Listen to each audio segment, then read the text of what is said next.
Okay, I think I got it. We all heard that, right? Okay. All right, so the purpose of this conversation tonight is to learn more about housing needs in Placer County and also to speak with housing designers and developers who cross the spectrum of multifamily housing products that serve the diverse needs of our community. So to start with some housekeeping items, this is the first of 4 sessions, and you can see the other 3 here.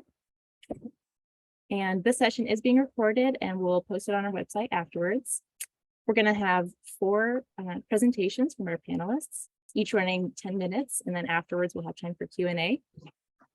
And we will take questions during the presentations. You can submit them in the chat, and then afterwards during the Q&A you can ask live as well. Be sure to raise your hand on that little button at the bottom of Zoom, the Zoom controls.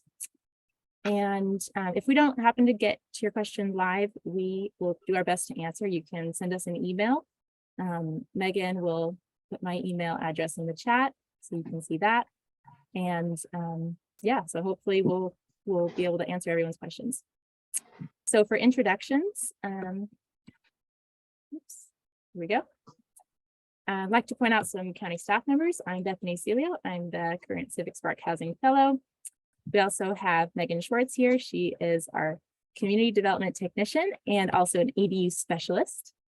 And so if you have any questions on ADUs, she's the one to go to. And also Nikki Streegan, housing manager. We'll start off with some bios. So Nikki is a land use planner with over 14 years of experience in private and public sector planning with a focus on comprehensive planning, housing and land use policy, community engagement, and zoning code development. She is the new housing manager at Placer County. Next is Chuck Durrett. Chuck is an internationally renowned architect and author who introduced the concept of co-housing to the United States. Chuck and his team have designed over 55 co-housing communities in the US and around the world, and has received numerous awards, including the World Habitat Award presented by the UN. Next, we have Deana Ellis.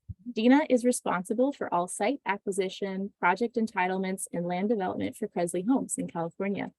A key member of the land development team, Deana has extensive entitlement experience in mixed-use development, master plan communities, as well as often challenging infill projects. Deana is devoted to and has a strong advocacy and track record for urban and infill development that revitalizes communities with a focus on pedestrian, transit, and bike-centered communities with significant public open space. Welcome, Deana. And last but not least, we have Doug Shoemaker. Doug serves as the president of Mercy Housing California, with offices in LA, San Francisco, and Sacramento.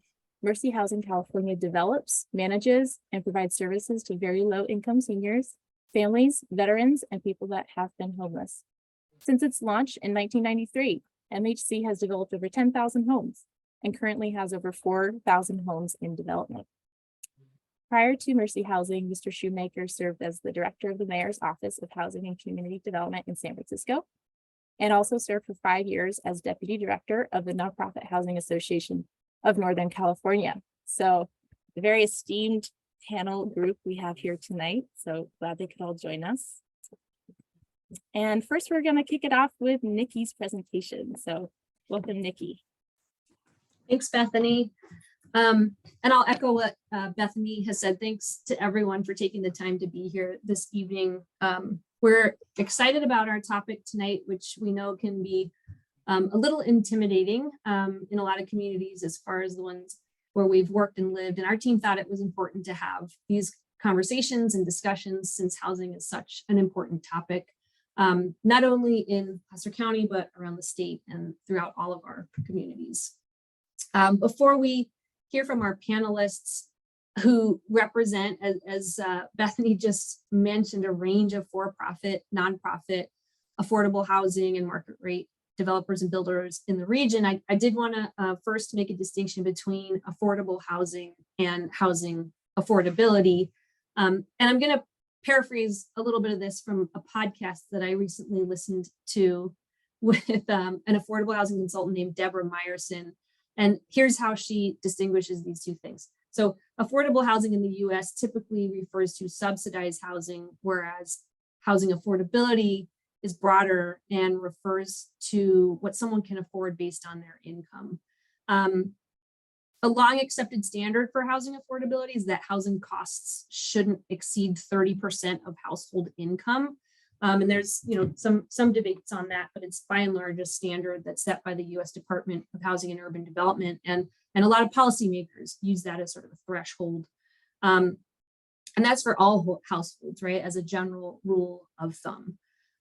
Today, we're not only talking about subsidized housing or affordable housing, even though many projects and policies discuss that the county are related to this in terms of whether someone is eligible for housing vouchers through our housing authority, or another specific housing program that we run here at Placer County, or if a project qualifies for tax credits, and that kind of thing. What we want to do is just kind of tease apart the fact that market rate multifamily housing is an important resource that's kind of bound up in this housing affordability conversation along with affordable housing. And the creation of both types are meeting different community needs, different lifestyles, different household sizes, as well as income. And so in the next few slides, I'm going to set a baseline by just sharing some demographic information, information and data that's largely derived from our 2021 to 2029 housing element and an assessment of housing needs. So this first slide here is showing some household income distribution by unincorporated Placer County, which is shown in the dark blue, incorporated Placer County, so the cities in our county shown in that turquoise color, and the state of California as a whole shown in the yellow color. Some kind of key takeaways here. You see some big spikes in unincorporated Placer County in the $15,000 to $25,000 and $35,000 to $50,000 range as far as an income for a household. And then some important takeaways on the far right side. So these ranges above 100,000 are exceeding the state of California as a whole and kind of matching where incorporated Placer County is at as far as income levels. So again, kind of broad takeaway here is there's a spectrum of income levels through unincorporated and incorporated Placer County. This next slide shows a comparison of housing units by type between incorporated and unincorporated Placer County and the state of California as a whole. I think the key takeaway here is that the lion's share of homes are single family homes. And in a region with such diverse incomes, a question could be, are we meeting the housing needs of our community members and through what type of housing stock? There's a lot of information on this slide, and I think probably a lot of our panelists have spent some time with this kind of information. I'll kind of do my best to summarize, but in the housing policy world, we break income groups down based on how they measure compared to the area median income, which in 2022 was just over $100,000 for a household of four. The numbers before you are expressed in household sizes of four, so they're kind of just meant to give a flavor for annual income ranges and whatnot. And that household size of four is traditionally represented by a family of maybe two parents and two children. As again, just an example, it's very fair to say that traditional four-person household is changing, and there's a lot of different kind of compositions for a household. But for the purposes of showing this data, you can see these numbers expressed for that household size, that four-person household size. So as you look at this information, you can see affordable mortgage and monthly rent payments that align with each of the income groups. That's again shown in the second column, those affordable mortgage and rental payments, and then the maximum affordable home prices on the far right column. Again, some key takeaways here. If you know someone or you are someone who pays rent at some of these levels or might be saving money to buy a home in Placer County, you can see how these numbers might lend themselves to how either rent affordability and maybe home ownership attainability can be challenging things. Next slide. So, Bethany and I, when we were kind of putting some slides together here, we thought a conversation about housing really wouldn't be complete without discussing land use planning and land use. And so that, again, just setting a baseline here, this image is designed to show county land uses throughout unincorporated Placer County. Land use planning, of course, is how we assign what's allowed and what's not allowed in our communities. And we do that by envisioning what future development should look like through our general plan and community plan. So these are general plan land uses. The smaller chart to the lower left shows largely the county is rural, has a lot of ag, timberland, and open space, and a very small percentage is everything else, which kind of is broken out in this bigger pie chart.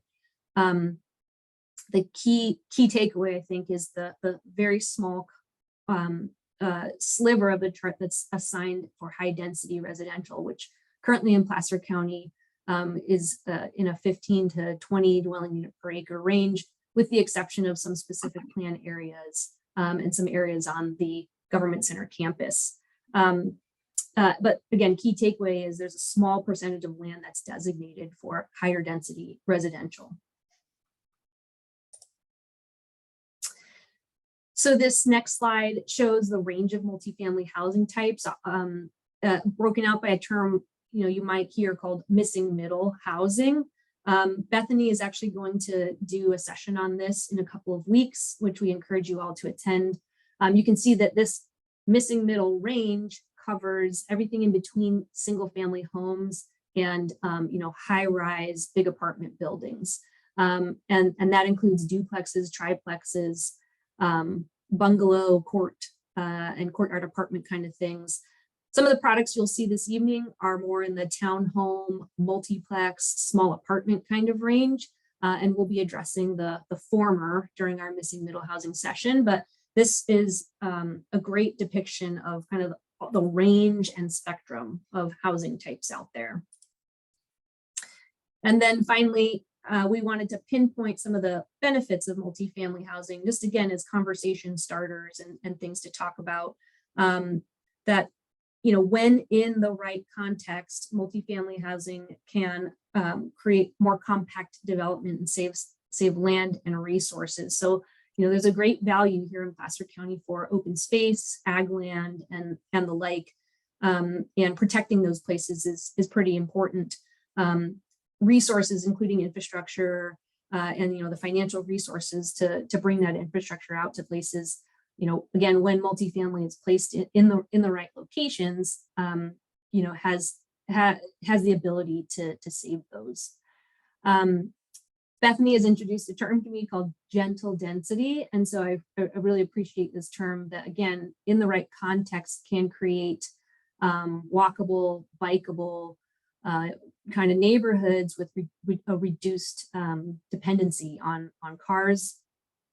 Some other benefits, of course, include creating a diversity in housing stock, the fact that smaller homes are more affordable than larger ones, helps that rent affordability and home ownership attainability issue. And then finally, a sense of community by creating spaces that are shared and potentially more walkable, again, depending on where these multifamily housing, where this is placed. So I will pause here and I'll kick it back to you, Bethany. Sounds good. Thank you, Nikki. That was great. And next up, we're going to hear from Chuck. So, Howdy. yeah, here we go. Howdy. I'm Charles Durrett. I'm an architect in Nevada City, California, up in the hills. But our work is all over the country and beyond. It's these smallish 10 to 20 units to the acre projects, for the most part, designed to be not only affordable, but be set up so that the families that come to the table, in this case 28 houses in Port Townsend, where they can whatever their income is, we strive to make housing that fits their need. It's been one of the funnest challenges of my career, which is in, for example, Stillwater, Oklahoma. We had to make 6 brand new houses out of 24 that were 150,000, which is a total rabbit out of the hat. But quite often our projects are 26,000, as Nikki was talking about, to $103,000 a year in terms of what their income is. And we just basically take all comers. If they only make 26 grand a year, we figure out some housing scenario for them to live in, fitting it into this scenario. Quite often, like in Berkeley, California, we had almost all renters who wanted to live in housing that was the mortgage was the same price as the renter. And it all sounds impossible, and it would be impossible if we did not have the future residents as our main ally, especially in Berkeley, pounding the drum. They were very much the advocates, the successful advocates in making that project happen. So let me whip through these slides. Go ahead. We start off, in this case, the future residents of Nevada City, California. We always start off with the future residents playing a role in the design. That's where they get the ownership that makes it possible for them to advocate for reasonable things with their local architects. Their local next door neighbors and their local officials.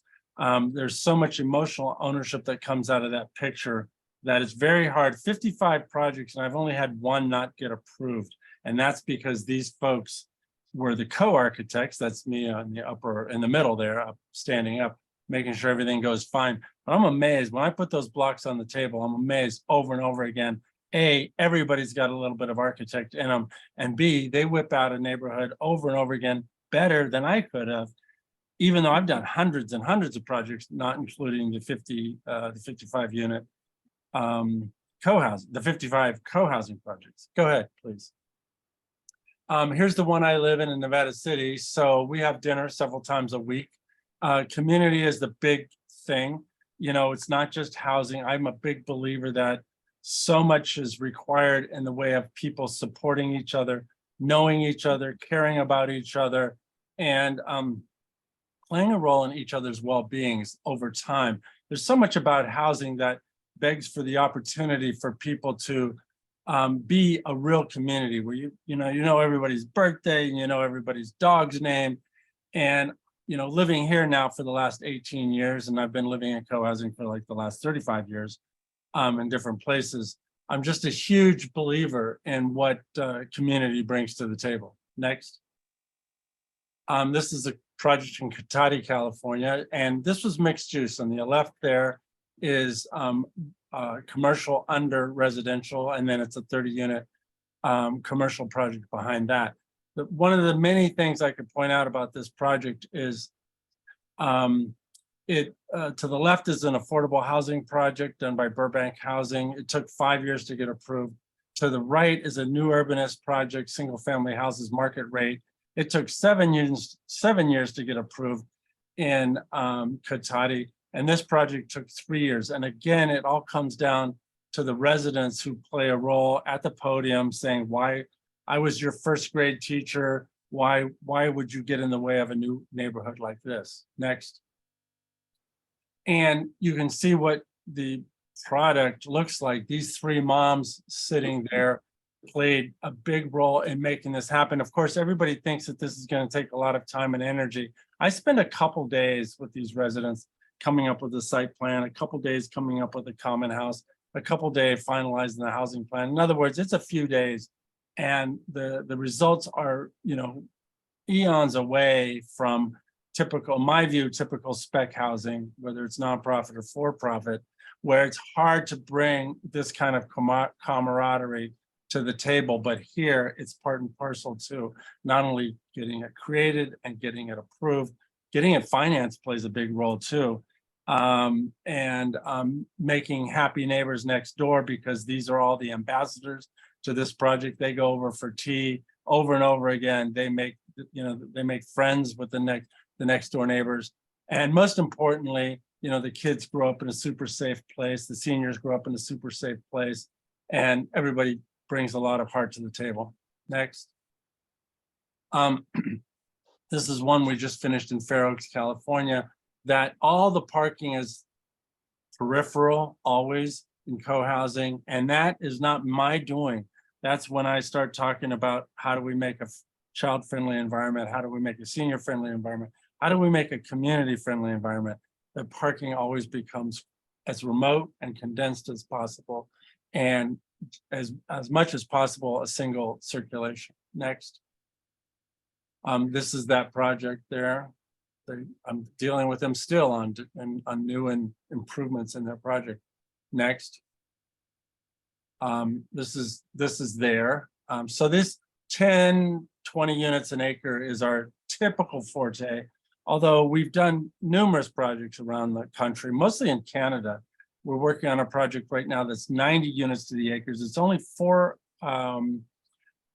stories, but it's where we've taken down 4 single-family houses and putting up a 4-story, really benign little community, 30 units that people feel very much does fit into that neighborhood. Unfortunately, I don't have any photos or even designs of it here because it's in process right now. Next. This is a project that I'm proposing in Placer County, which is 36 units, 14 of which have to be affordable based on the MI requirements for low and very low. So we're actually seeking a nonprofit currently right now to work with. I'm hoping to talk to Doug after this about Mercy being involved. We've done several projects with Mercy. One of my favorites is in Morgan Hill, California, where they describe that project as the easiest one of all of their projects to manage because the residents there, it's been built 20 years now. The residents there they basically do all the self-managed because they were involved in the design and the inception on that project. So a few days and years later, the costs of management are infinitely different. Last time I was there was a former nun that was managing, and she said she shows up one half a day a week on Friday afternoon. She's there to manage it. Otherwise, it's self-managing. Next. These are very simple units, and over and over and over and over and over again, my biggest challenge and my biggest demand is, Chuck, how do we make these houses for as close to free as we possibly can? And of course, they're not free, but very sharp pencils, and all of a sudden, luckily or unluckily, I got my start in Sacramento doing nothing but production housing. In other words, how do we make cheap for sale or cheap for rent housing? Of course, I don't get to make them cheap anymore because not only there's been inflation, but these folks, when they get organized, they're a very discerning group. So they want them smart and they want them high value. And I love that challenge too. Next. And this is the common building there. And so over and over again, it seems that if I build 800 or 900 square foot or even 1,000 square foot, lots of them for people who are moving from single family houses. So again, I'm always trying to make these hybrid communities, but it's no real challenge. In other words, I have lots of people who have $26,000 a year income and $103,000 a year income. And it's things like the common building, which gives everybody the feeling of having a 4,000 square foot house because they have a 1,000 square foot house and a 3,000 square foot common building where they all share. Next. And share a lot of amenities. So this is a project that we just finished in Port Townsend, Washington. It was right next door to a big monolith senior housing that the city wanted no more. So we built this housing that was much more, is actually the same price, believe it or not, per unit, but much more low scale, much more village-like, much more community. Next. And they're living out their community-like aspirations for sure, and the city's desire for community. The project that I'm doing now in Placer County, I was approached by Shauna Purvines, who's she's the special assistant to the city, the county administrator now, but she was part of community development before. And she basically said to me, Chuck, here's what we want. We want you to do. We want you to do what is obviously a high functioning neighborhood in our county. We want a place where people know each other, etc. But we in particular want a place that everybody can point to and say, or the county can point to, and especially every new housing development, and say, this is the kind of neighborhood we want to foster. We want to foster these high functioning neighborhoods from now as much as possible into the future. Next.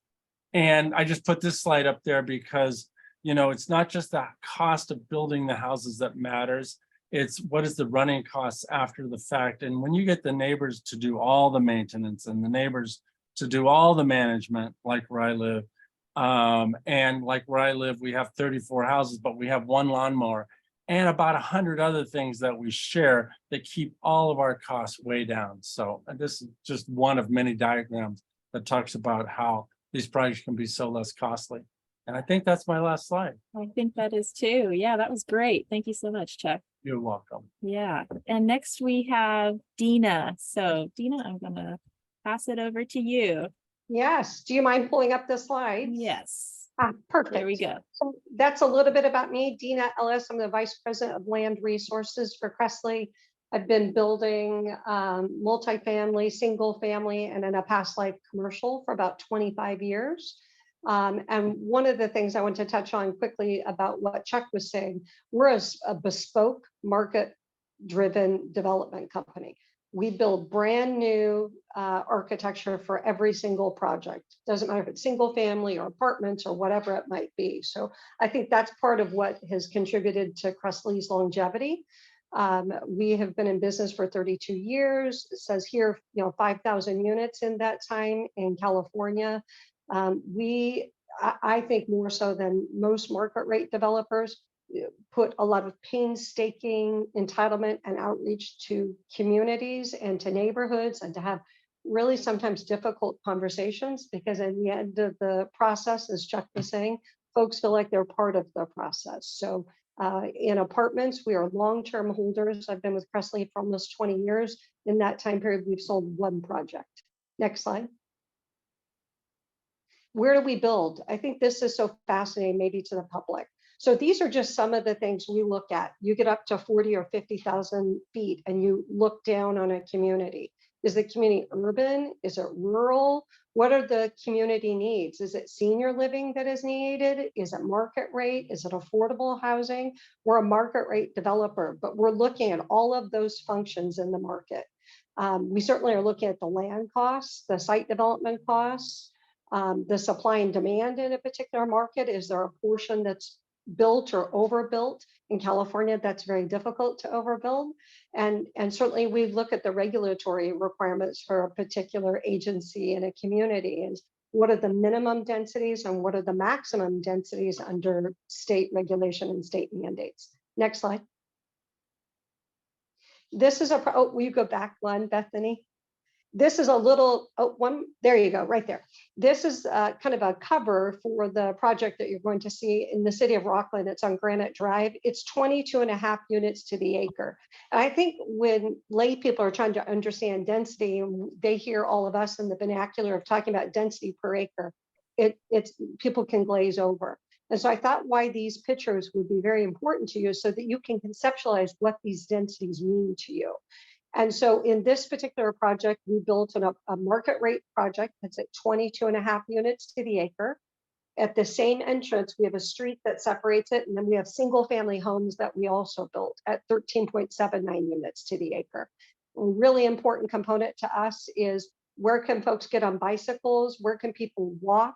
What's the closest grocery store? In this particular project, you can now walk across the street to Trader Joe's and pick up fresh orange juice, or go to the movies, or go to Target. And on the back side of this project, you can get onto a component of a trail that we worked with the city of Rockland.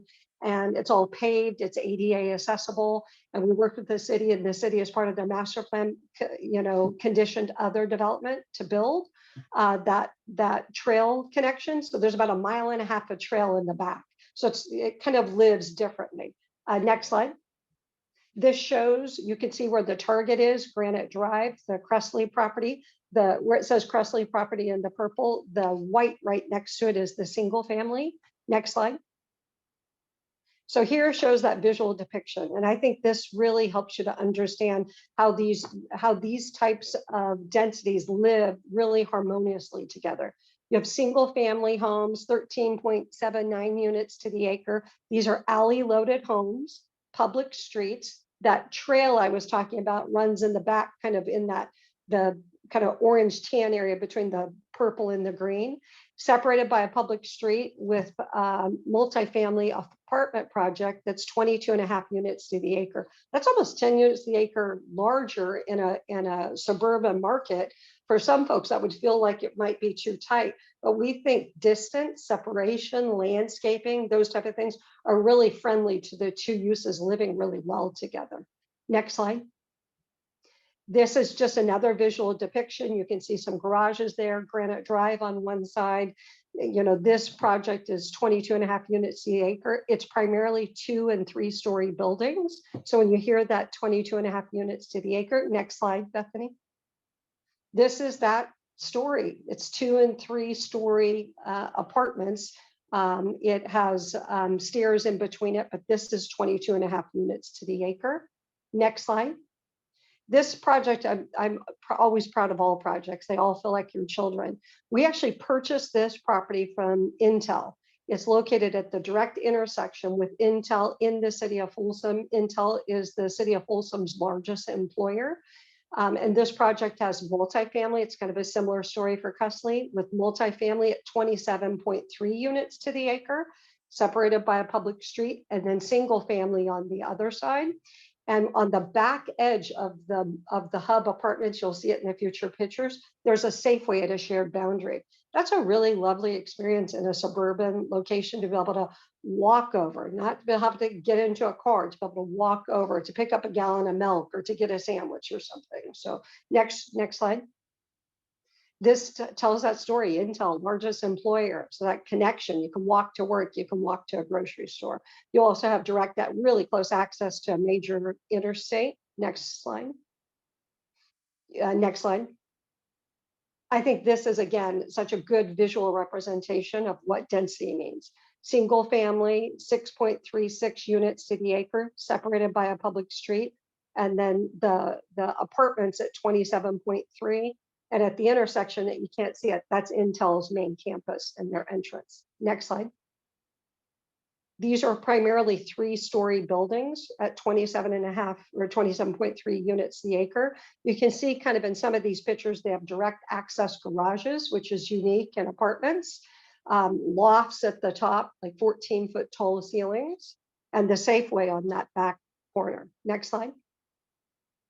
And this is just another picture showing that kind of major corridor in the city of Folsom and what that looks like in the community. So it doesn't feel out of scale. Next slide. And I think that's it. Yes, thank you so much, Deana. That was awesome. And next up, we have Doug Shoemaker from Mercy Housing. And Doug, you're going to want to unmute, and I will send you in the video. Great.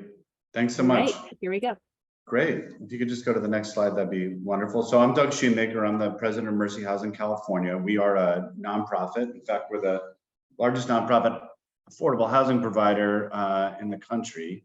And we develop throughout California. We've got an office in Sacramento and have been actively developing in the Sacramento Valley region for, I'd say, about 30 years. We had merged with a group called Rural California Housing Corporation, which was based here, and have been doing great work together since then. So what we build primarily, as you can see, are buildings that are very similar to what Chuck and Deana showed.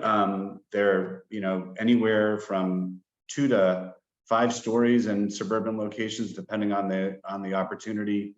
And I think what you can see in this picture and the ones that have been shown from our colleagues is this emphasis on sort of shared community space in the middle, places as Chuck was talking about, giving neighbors and community members an opportunity to socialize, get to know each other. And then, of course, if you're a parent, what a wonderful opportunity to be able to let your kid out the front door without having to worry about them running into the street or whatever it might be. Mercy may be a little bit different. I think we all have models that are useful, and I think a good community has lots of different mixes. Mercy is what we call a program enriched housing provider, which means that we're trying to do something for seniors or families or veterans as they move into our buildings to kind of help them accomplish goals that they might have in their life. So we do a lot of housing for formerly homeless vets. A lot of their goals are really just to stabilize themselves and get back to living in community, sometimes after living on the streets for many years. For families, it's often about saving money for college or going back to school themselves, stabilizing, building savings. We find, and I think this is one of the things I guess I would stress later, is that when people move into these buildings, by and large, they stay for a very long time. They develop a sense of community, they become great neighbors to each other. For seniors, the program enriched model is a lot about health. It's about enabling seniors to age in place.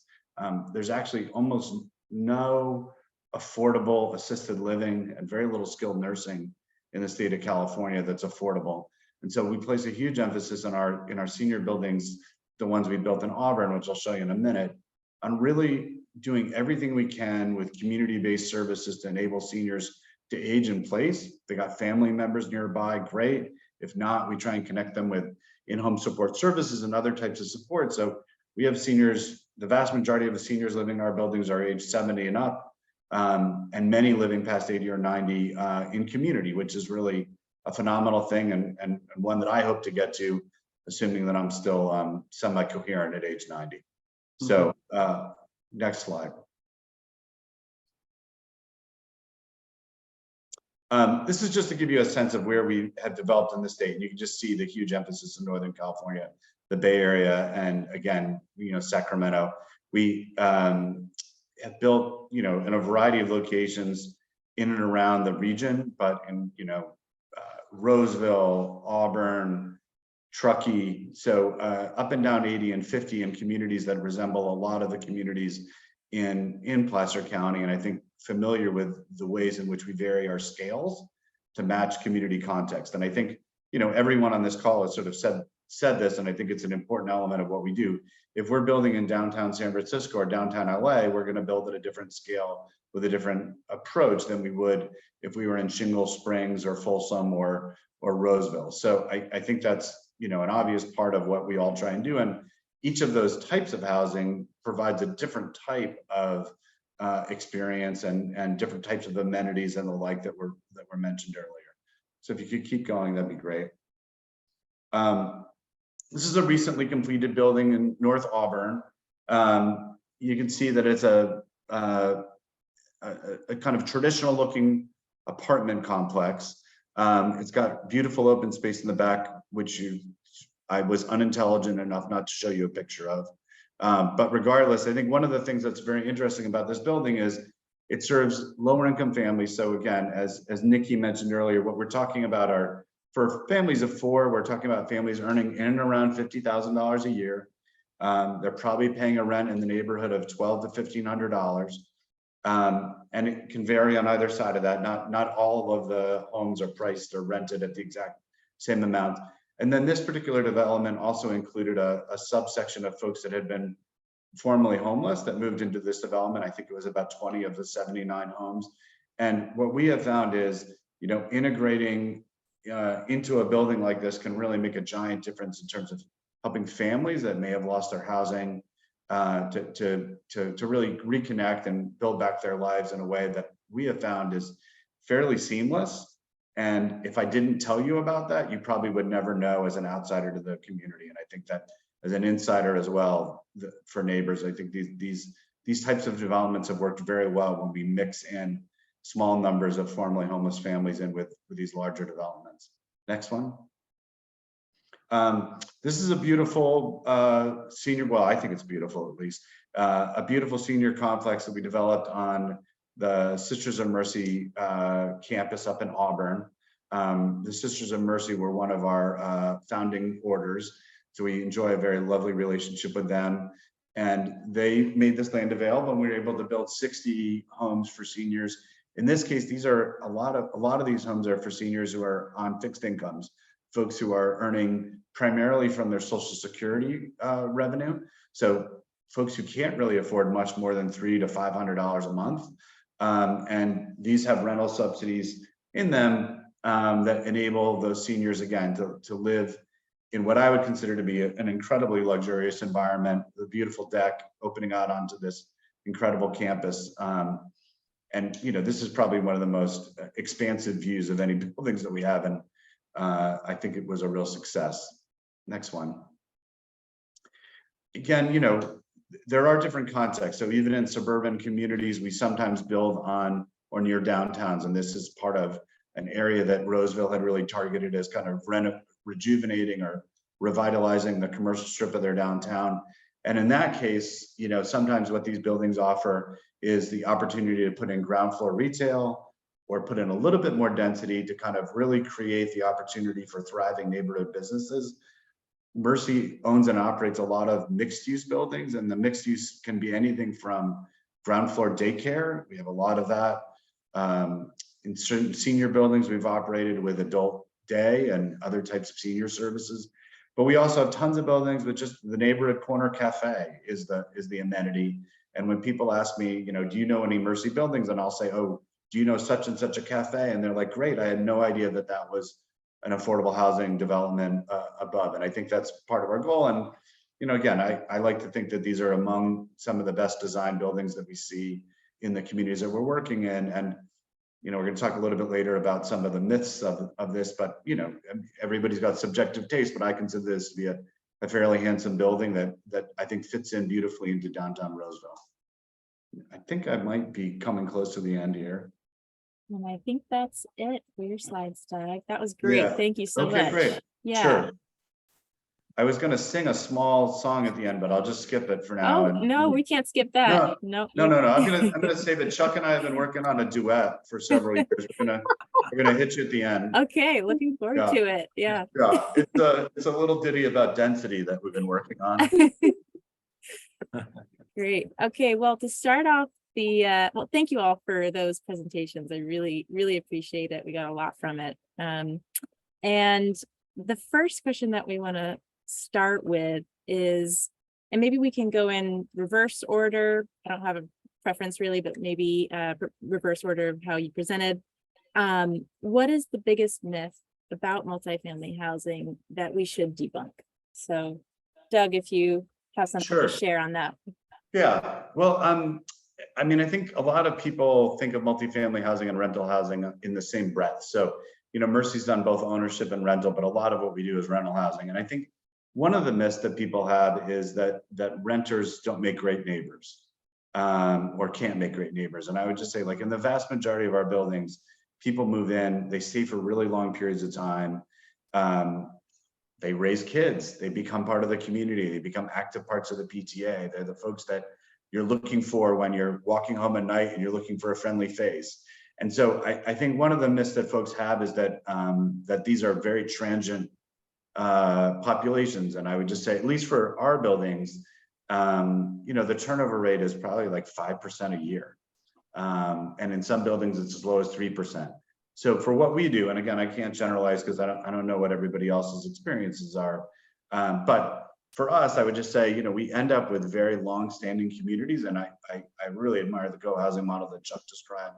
And we aspire to many of the same goals. We don't have the same model that the co-housing folks do, but I think many of the goals are the same. And that is, I think, you know, one of those things that people don't always think about when they think about rental housing. They imagine, you know, folks that aren't really key members of their community. That's it. That's all I've got. That was great. Thank you, Doug. All right. I would just say, just to kind of build, you know, a little bit on what Doug was saying, you know, I don't care if you're a market rate developer, a co-developer, you know, co-housing developer, affordable, really building housing. I say all the time, these guys don't look like it, but they're warriors. It is a noble profession. It is, you know, for a lot of folks, whether they're renters or they're homeowners, you know, you're building all of the memories of their family or where they may be. And so sometimes we forget there really is nobility to that. So I would say for Cresleigh, one of the things that we believe that is kind of to demystify, you see it in our projects. We build and sell single family homes directly adjacent to market rate affordable or to market rate apartments.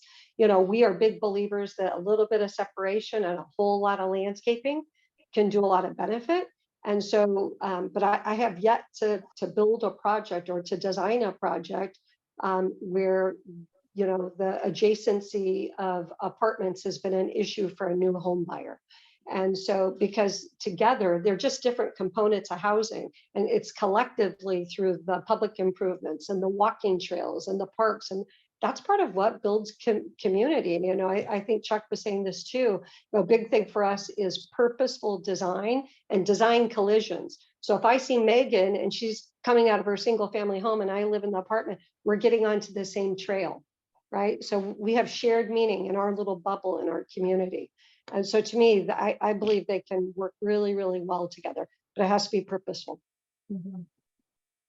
Awesome. Thank you, Deana. Chuck, do you have some thoughts on this? Yeah, I mean, it's a great question. Thanks for asking it.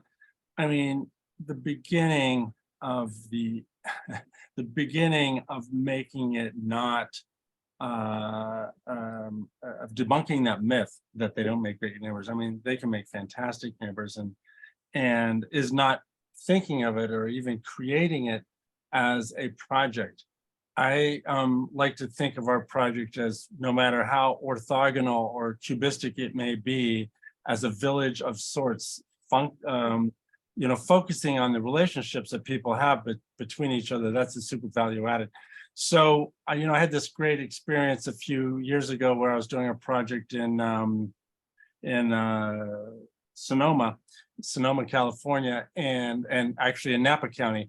But the city community development and a bunch of neighbors got into a couple buses and went to a project we had just finished in the town of Sonoma, and they loved that community-like feel. And I think it's a little bit beholden on all of us to bring that, make that palpable, that these people have relationships. And I love that point that you just made, Deana, which is, it is a noble cause, and we forget that, and the public forgets that.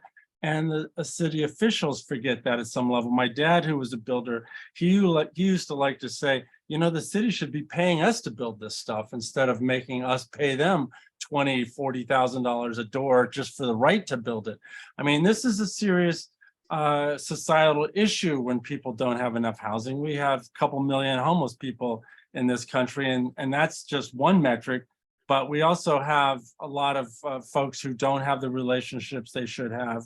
And that's the difference between a project and housing, if you will.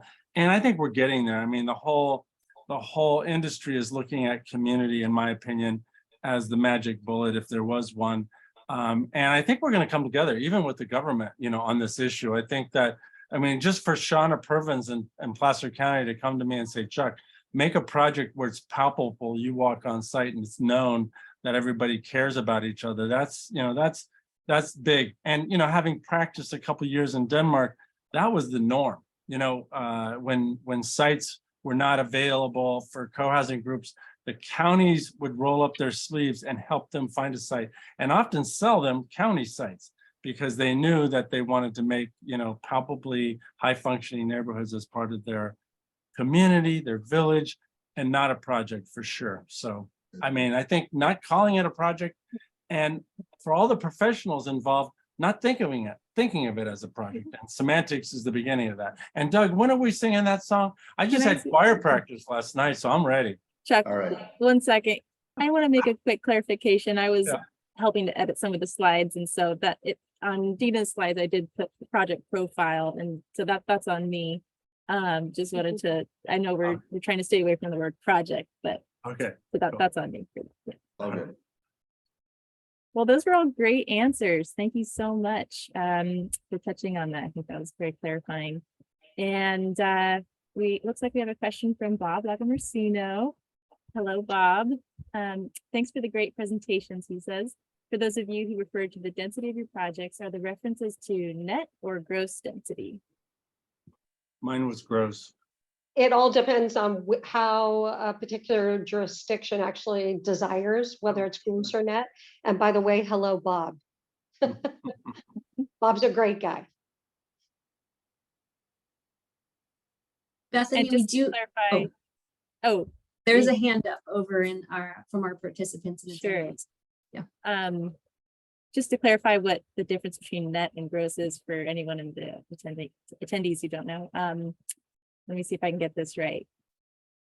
Gross is including the streets and all the Mhm. area around the homes. Net is counting less of that acreage, right? Okay. Let's see, we have a And Bethany, hand. can I just as an editorial comment, I don't know, Bob, but I'm sure the question's coming from a good place, but from my perspective, I don't even like to talk about density because I think it gives people a false impression of what things are. Like, you can design an absolutely beautiful, incredibly well conceived and integrated building at 40 units to the acre that looks like every other building on the block in terms of articulation and how it feels and warmth and et cetera. And next door build a 20 unit to the acre building that feels awful. And so I guess I just don't feel like this is the right measure. I think a lot of what we do, and I think the best designers and architects do, is when we go to build in a community, we ask people, what do they like in their community? What's a building you love? What's something you cherish about this neighborhood? What's something you love about your town? And then we try to figure out what it is that people really enjoy or admire. And not that we're going to replicate it, but so we have an understanding of what makes Roseville, or what makes Folsom, or whatever it is. And I just think, getting away from the unit counts is an important element of this. Mhm. Sorry for the editorial. That's a good point. Really good point. Okay, and it looks like we have a question from Laura Anderson. What is your definition of local community? And maybe if I can. Yeah, do you want to, Laura's had her hand up. Allow her I wanna to, make yeah, sure let me yeah. figure out how to do that. Allow to talk. Yep. So I'm unmuting, or if you could unmute Laura and ask your question.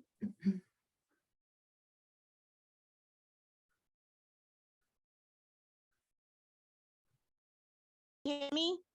Yes, we can hear Yes. you now. Yeah. Okay, good. I live in the North Auburn Mercy Housing. Right I on. have been here for 1 year. 78% of the people that are here are not from Auburn. Hmm. How did that happen? Because the definition of local community is that you must be from the township or the city with the backing of the county of the establishment that is being built. So I'm wondering, Mr. Shoemaker, Sure. how Well, nice. how did this happen? Well, it's nice to meet This you. might have solved a lot of the homeless situation that we have right now. Okay, well, I guess the easiest thing for me to talk about in regard to this is, when we develop buildings in concert with Placer County or a community or whatever it is, we're typically financing the buildings with some amount of public funds. And the public really decides through its policies who is eligible to apply to live in housing and who isn't. And there are lots of kind of, I guess the best way to say it is policies aimed at avoiding the potential for discrimination that really aim at creating a fair and open and transparent process for people applying for housing. And so that means that most communities are really not in a position to restrict new housing to people from the existing community. And while I understand that that may be frustrating, that is the law of our land, and it's no different for what I build than for what any other developer or individual builds in the entire state. It's actually illegal to discriminate on the basis of where you live or work. So I'm not sure if that answered your question in a way that you like, Ms. Anderson, but that is the way our world works. Good question. Thank you, Laura. And thanks for your answer, Doug. Okay, do we have another hand up? Well, I think it just dropped. Oh, there yeah. we go. Deana Webster. You the top. Oh, hi, my name is Deana. I'm wondering how people that are seeking to establish their own household, maybe they're living with somebody and they want to become independent, what's their path, your recommended pathway as far as who to connect with, to apply for Mercy Housing or housing vouchers, or just to make their way toward independence. Sorry, Yeah. are you saying that like if somebody has no house now and how do they get into a house? Yeah, if I was counseling somebody who is, who wants to become independent but is dependent on another person and they have children and they'd like to have a household for that, what type of advice would you give them? You want to start, Doug? I'm Chuck. I guess what I would say, Deana, is the easiest way to find out about our buildings is to go to our website at mercyhousing.org, and there's information there, and each of the buildings takes applications differently. Depending on the funding for the building, rents can be extremely low or as high as $1,500 to $1,700. And so it is the buildings themselves are not really attached to any income source per se for the individual or family. So I think there's I sense, and Deana, maybe I'm wrong, that there's more to the story in terms of what's happening with this family. And I think maybe that is a separate question than the how to apply for it. I don't know if somebody from the county is available. Yeah, absolutely, Doug. Yeah, and we're happy to put together some resources from our Health and Human Services division as far as some support for either getting on a wait list for housing vouchers program and that kind of thing.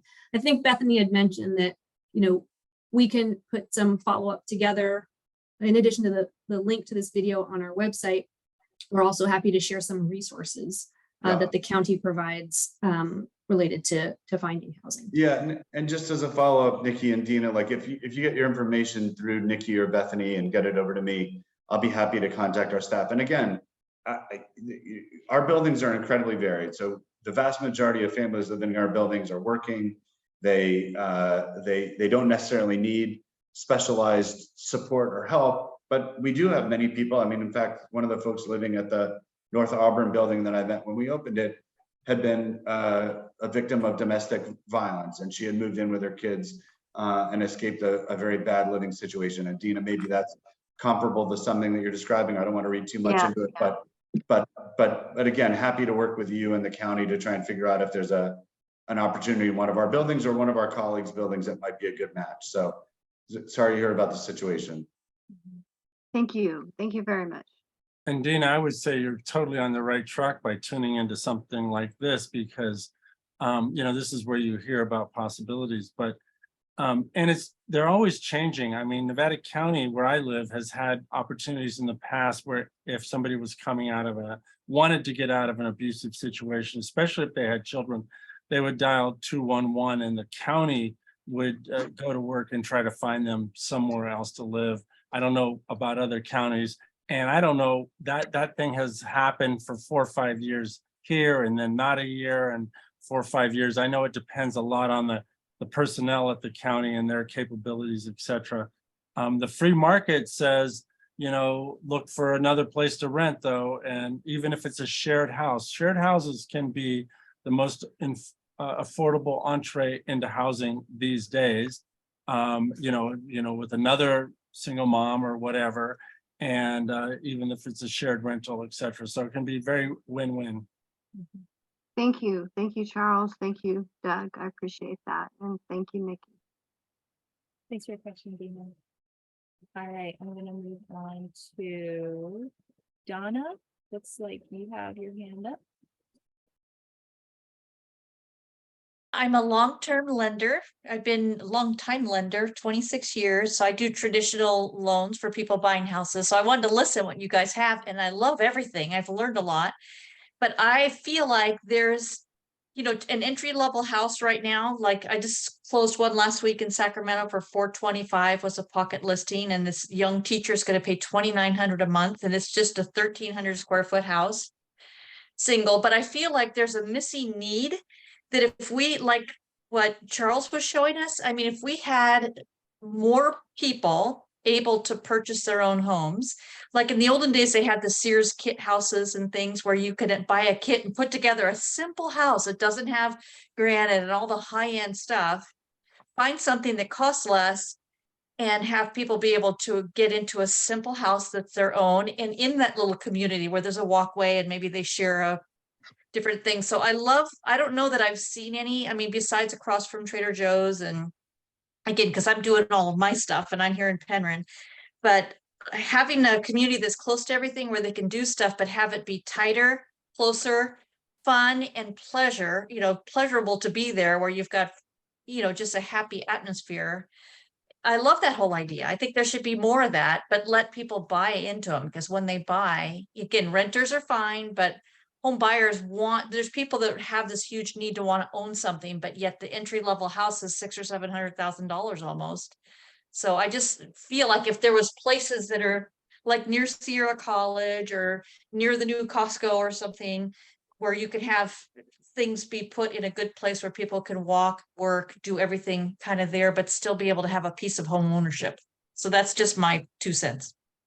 Well, thank you. That's so important. And, Mhm. one of the things that I really like that I don't see very much in the world is people who want to buy a house taking what amounts to an entrepreneurial interest in it. I mentioned these 4 single moms in Berkeley, California, when the average house was 500,000 in Berkeley. This was 1995. Anyway, these 4 moms gathered another 10 households, and they bought an old funky building, and they turned it into a co-housing community that was, mutually supportive, and it kept all their costs down. But anyway, they moved in. All 4 of those households moved in for 130,000, even when it was 500. Now, the average house in Berkeley, they did that because they were able to, at the time, turn housing that was in rental housing, but Berkeley had a, rental caps for many years, and that depressed the housing values for sure. Mhm. They were able to turn those rentals into home ownership by appealing to the aficionados to say, look, I'm paying, $2,000 a month in rent now.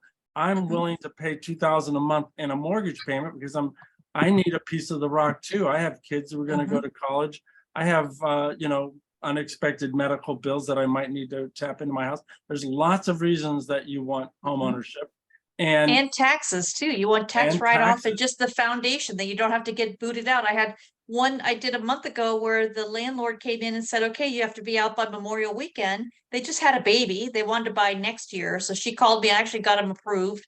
They moved on Brynef, which is off of Garfield, and they're very tight condos, but they got in there and their rent is the same as the house, but now they're locked in. They don't have to move again. So again, if we could find something that's a little more attainable, where it's shared. I hadn't even thought of this whole shared thing, but might be what we need more of. I And just you want to need- add two Yeah, quick. sorry, go ahead, Deana.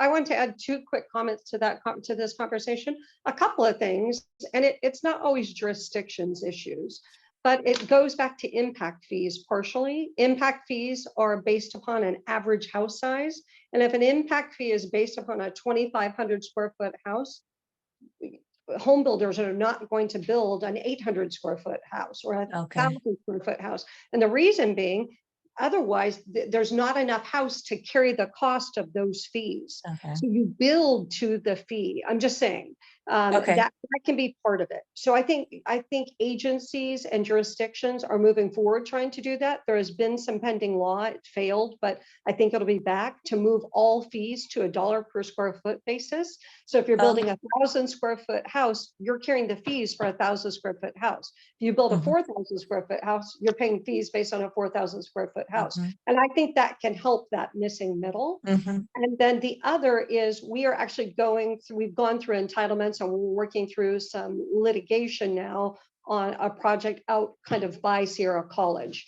And so at Okay, some point in good. the future, if you'd like to connect with me through Bethany or Nikki or someone, I'd be happy to provide you that Okay. website so you can see it.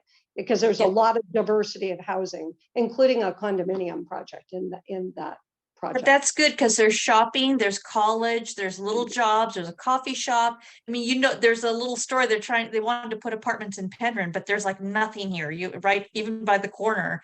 And I think he's pulled out from now, but as long as it's in the right spot where it makes sense and the infrastructure is already there, there's a huge need for that. Whether they're apartments or if they're townhouses, I still think people want to buy something and they want to lock in their future a little bit more, but it needs to be not a 750 house on some of them. I have great clients. I have a lot of high-end clients, a lot coming from the Bay Area, but then I have everybody else that's working again at the school and nurses. They just want a nice little place to call their own. It doesn't have to be fancy. It just has to be something.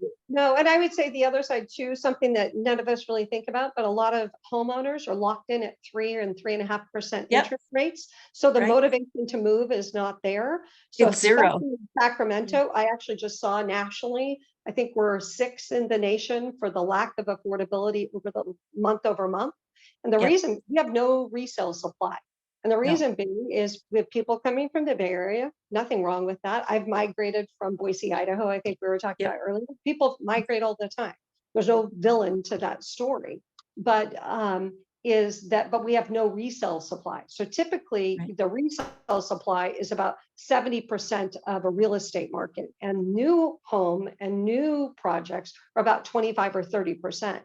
Well, now what part of the problem is the supply and demand curve. There is no resale supply, Right. not none, but it's very limited because people are locked in and they don't want to let go of that 3.5% interest rate and have to move to another home where they're going to be walking into likely, probably 6.99. Yeah. exactly. So Oh. Yeah. that's If I kind could of jump what- in for 1 second, I mean, I appreciate the conversation on home ownership. I just want to acknowledge that one of the challenges, Deana, in addition to the lack of resale, is actually just we fundamentally don't have enough homes in California. 100,000%. I don't want anyone to leave this call and feel like if we just got people to move a little bit more often, our housing problem would be over. It wouldn't be. And the reality and book I want to sing out of, because that is the supply and demand problem. We do Right, not and- have enough supply in California. We are decades, how many decades? 30 years right. behind in what we should have been developing. That's a really good point. Right. So I think, again, I think Bethany and team, I don't know all of the reasons for why you put this together, but I think one of the realities is that every community in the state of California is required under state law to accommodate housing that matches their population growth and their job growth. And it's tough. And communities, if they're great, are places that people love and they get attached to them in very, very important ways that are, I think, generally positive. But one of the less positive aspects of that is that sometimes means that people are less able to see how something could be a positive addition to a community. So I think one of the things I think we want to leave this call with is an understanding that multifamily housing is not going to be every single type of new home built in Placer County. I think we're all aware of that. What it can do is it can help revitalize downtowns. It can add incredible amounts of housing near transit. It can be a way to support a local commercial district. It can be a great way to make sure that employers in the region have a workforce to tap into. And so I think one of the things that we have to acknowledge is that if we don't build this housing, people will still find a place to live or they will be homeless. But if they find a place to live that isn't in Placer County, it means they will be jamming the highways that residents depend on for other reasons. And so I think one of the things I think we all probably want to leave the call with is an understanding that if it can be accommodated intelligently and elegantly in these communities, it means people have less distance to drive. They're not ruining your weekend or daytime experience by clogging up the roads that you count on to get to places. And I think the other part of it is, I don't know anyone. I've got a 19-year-old and a 16-year-old. I have no idea if they're going to be able to stay in California.